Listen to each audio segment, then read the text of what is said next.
Bonjour, bienvenue sur la plateforme OpenEMIS. Aujourd'hui, nous allons parler d'OpenEMIS et nous allons nous concentrer sur la facture du chèque santé avec les prestations plafonnées. OpenEMIS est accessible par le lien indiqué. Comment faire saisir une prestation? Nous avons besoin d'être connecté à la plateforme OpenEMIS à travers le lien csu-apps.minsante.cm. Avoir préenrôlé et enrôlé un patient dans CameraHealth, avoir clairement identifié son patient dans OpenEMIS, s'assurer que la patiente dispose d'une police chèque santé active. Passons à la pratique. Notre objectif principal est de saisir une prestation plafonnée chèque santé. Pour ce faire, nous cliquons sur le menu Prestations dans la barre de navigation supérieure et nous sélectionnons le sous-menu Prestations des établissements de santé. La page résultante comporte deux blocs, le bloc de critères de recherche et le bloc des prestations trouvées. Le bloc des critères de recherche permet à l'utilisateur de filtrer les prestations ou factures trouvées dans le bloc du bas. Certains champs ont déjà été remplis pour vous dans le bloc critères de recherche et ne peuvent pas être modifiés. Par défaut, vous ne verrez que les prestations associées à votre formation sanitaire. Il convient de noter que les prestations ont des statuts différents. Ceci est visible à gauche dans le bloc des critères de recherche. Par défaut, le champ « Statut de prestation » est rempli avec l'état « Entrée A ». La prestation que nous allons créer aura le même statut. L'ajout de prestation ne se fait pas sur cette page, mais sur la page suivante, en cliquant sur le symbole plus à droite en bas. Vous remarquerez que dans un premier temps, ce bouton n'est pas actif. Pour activer le bouton, nous devons tout d'abord indiquer le nom de l'administrateur de prestation dans le champ « Administrateur de prestation ». L'administrateur de prestation est le personnel de santé qui effectue la saisie de la prestation. Vous ne devez surtout pas choisir un gestionnaire de prestation au hasard. Sinon, votre prestation sera associée à une FOSA différente et le remboursement ira à cet établissement de santé-là. Il est donc important d'indiquer le bon administrateur de prestation.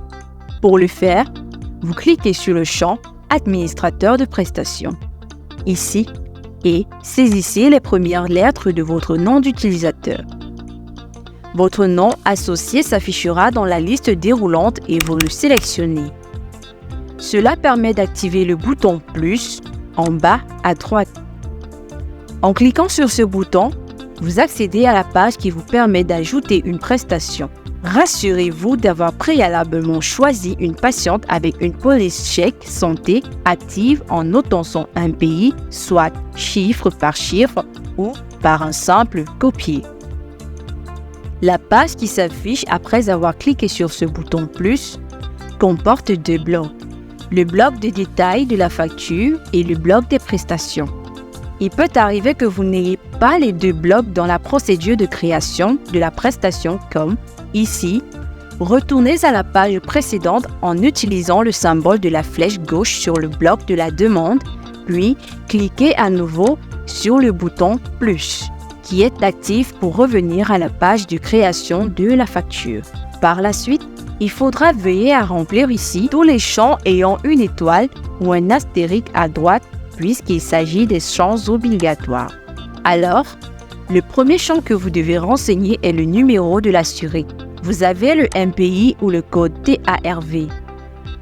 Puisque nous nous concentrons sur le chèque santé, nous utiliserons le MPI d'une patiente enrôlée dans CameraHealth et ayant une police chèque santé active. Vous pouvez soit faire un copier-coller ou saisir chiffre par chiffre. Lorsque vous avez inséré le bon MPI, le nom de la bénéficiaire doit s'afficher dans le champ « Nom ». Si le nom de la bénéficiaire ne s'affiche pas, cela signifie que vous avez introduit un MPI non reconnu dans OpenEMIS.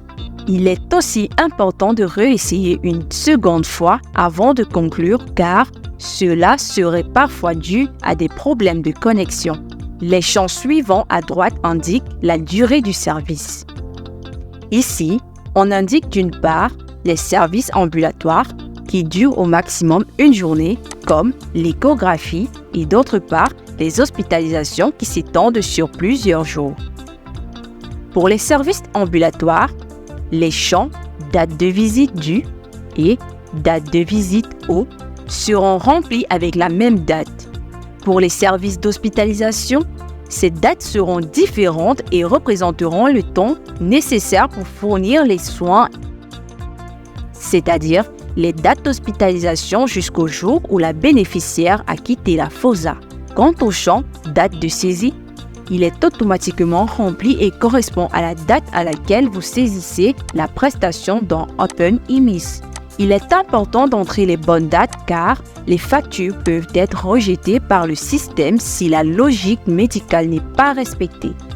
Par exemple, si un service comme l'échographie prend plusieurs jours à être délivré, le système pourrait identifier ce service comme incohérent. Le champ suivant est le programme de prestation. Ce champ reflète les polices associées aux bénéficiaires qui sont actifs au moment de la saisie. Si vous voyez No Option, cela signifie qu'il n'y a pas de police active à ce bénéficiaire ou qu'une ou plusieurs polices auraient été attribuées aux bénéficiaires sans que ces dernières ne soient actives ou alors il serait possible que la date d'expiration de la police active soit déjà passée. Il est également possible que votre FOSA ne soit pas éligible à ce panier de soins. C'est le cas du programme hémodialyse, qui n'est réservé qu'aux hôpitaux d'une certaine catégorie. Vous pouvez vérifier cela en effectuant une recherche sur votre bénéficiaire, comme indiqué dans les vidéos précédentes. Néanmoins, vérifiez toujours l'état de votre connexion lorsque vous avez No Option dans un champ quelconque. Le champ suivant est le numéro de chèque qui est automatiquement renseigné pour les bénéficiaires du chèque santé et absent si le bénéficiaire n'est pas associé à ce panier de soins. Le champ d'après est le numéro de prestation. Pour le chèque santé, ce numéro est saisi en fonction du service qui sera offert à la bénéficiaire. Un document contenant les codes avec les services associés a été envoyé et mis à disposition des opérateurs de saisie. Si vous ne trouvez pas le document, contactez votre responsable de district. En résumé, 01, 21, 22, 23 correspondent respectivement aux consultations prénatales 1, 2, 3 et 4. Le code 04 renvoie à l'accouchement simple, 61 à 69 aux complications et 51 à 56 aux consultations postnatales, tant pour le bébé que pour la mère. Une fois que vous avez saisi le bon code de prestation, le champ suivant est le type de visite, qui peut être urgence, autre ou renvoi par défaut, c'est autre. Choisissez celui qui reflète le mieux le contexte de la visite de la bénéficiaire. Le champ suivant est diagnostic principal. Les diagnostics ont été tirés de la classification internationale des maladies, CIM-11. Il est donc important de choisir le diagnostic correspondant au mieux aux soins ou services offerts. Dans le cas de l'échographie, le diagnostic associé correspond aux soins maternels. Dans le cas de notre exemple, nous allons saisir la prestation paludisme grave ou AART, première ligne SONUB. Ici, nous commencerons par saisir paludisme et les différentes options s'affichent dans le menu déroulant. Choisissez celle qui est spécifique à votre situation. Le diagnostic associé à notre exemple correspond au diagnostic 1F40, paludisme dû à Plasmodium falciparum ou Malaria due to Plasmodium falciparum. Choisissez toujours l'un des diagnostics proposés par le système. Sinon, il ne sera pas possible d'enregistrer la prestation. Le champ Explication est utilisé pour fournir aux auditeurs des informations additionnelles sur la prestation saisie. Après avoir enseigné tous les champs obligatoires dans le bloc supérieur, nous passons au bloc Soins où nous saisirons les informations relatives à la prestation. Il faut noter que le service est associé au programme de prestation choisi plus haut. Par conséquent, si vous n'avez pas choisi un programme de prestation plus haut, ici, vous aurez No Option dans le menu déroulant. Il existe deux types de prestations configurées dans OpenEMIS pour le programme Chèque Santé, les prestations forfaitaires et les prestations plafonnées. Les différences entre ces deux types de prestations résident à plusieurs niveaux. Dans la nomenclature, le code de prestation forfaitaire commence par un F majuscule et le code de début des services plafonnés commence par un P majuscule.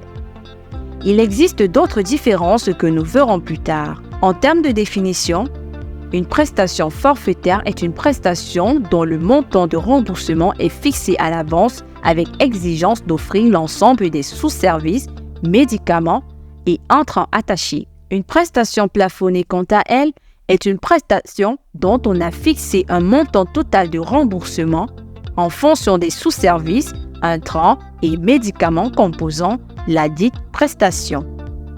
Nous nous concentrerons dans cette vidéo sur les prestations plafonnées. Il est important de noter que chaque prestation est caractérisée par un code, un nom, une quantité et un prix. Lorsque vous cliquez sur le champ « Service de recherche », ici, vous ne voyez qu'un seul service, CPN1, pour les formations sanitaires accréditées SONUB et échographie pour les FOSA SONUC. Il est important de noter que d'autres services existent dans le système OpenEMIS CSU. Il suffit de commencer à saisir le nom du service que vous souhaitez attribuer et voilà, les services résultants sont affichés et lorsqu'un service est sélectionné, les détails correspondants apparaissent. Dans le cas de notre exemple sur la prestation paludisme grave ou AART, première ligne SONUB, nous saisissons paludisme et nous sélectionnons la proposition correspondant à la prestation que nous souhaitons saisir. Ici, nous sélectionnons paludisme grave ou AART, première ligne SONUB. Une fois que c'est fait, nous voyons les détails de la prestation. Pour les prestations plafonnées, vous n'avez qu'à préciser la quantité de chaque composante de la prestation que vous avez utilisée. Ici, vous n'êtes pas obligé de préciser la quantité sur toutes les composantes de la prestation car tout dépend de ce qui a été offert à la patiente. Il est à noter que si vous saisissez une quantité supérieure au plafond, un message d'erreur s'affichera indiquant la quantité maximale de la composante qui peut être remboursée. Comme nous le voyons ici avec Artesunate ou Artemeter 80 injectables, ou lorsque nous essayons de saisir la quantité 20, le système nous alerte automatiquement que nous ne serons remboursés que pour 12 éléments. Nous allons de ce fait renseigner la quantité réellement utilisée. Nous pouvons donc renseigner le reste des éléments.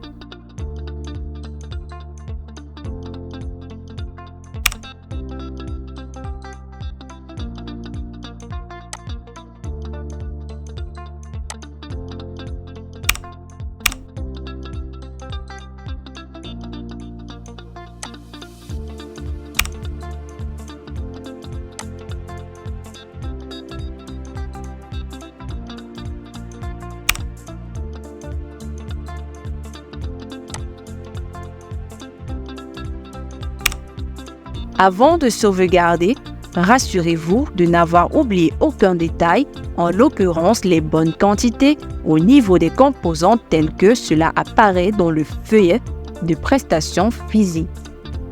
Enfin, vérifiez surtout le montant total réclamé ici.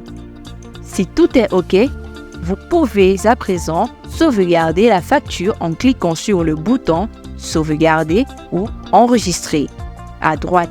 Vérifiez toujours d'avoir de bons signaux de validation sur le panneau latéral droit en haut. Si vous avez un point d'exclamation, cela signifie que votre enregistrement n'a pas été pris en compte.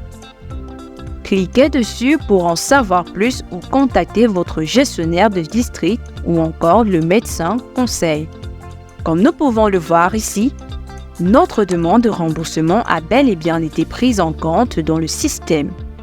Nous revenons alors à la liste des prestations en cliquant sur la petite flèche dans le coin haut gauche en indiquant le retour à la page précédente. Une fois cela fait, on peut constater ici que la prestation nouvellement saisie s'est ajoutée dans la liste des prestations au statut. Entrée A pour l'administrateur des prestations sélectionnées. À ce stade, la prestation est encore modifiable au niveau de la FOSA en cas d'erreur par un simple double-clic, puis sauvegarde à nouveau. Elle est également en attente de soumission par le gestionnaire de district.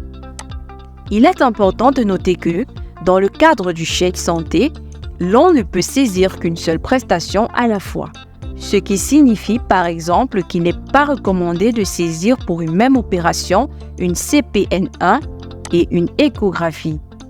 Chacune de ces prestations doit être saisie séparément car elles correspondent à des codes de prestations différents. Autre remarque, le fait qu'une liste déroulante ne s'affiche pas dans certains cas peut être lié à des problèmes d'Internet. Vérifiez toujours votre connexion dans cette situation. Voilà, ceci conclut notre vidéo sur la saisie d'une prestation plafonnée dans le cadre du chèque santé dans OpenEMIS. Nous espérons que la vidéo aura été utile. N'oubliez pas de vous abonner et d'activer la cloche d'alerte pour les nouvelles vidéos. N'hésitez pas à poser des questions en commentaire. Et à bientôt pour de prochaines vidéos.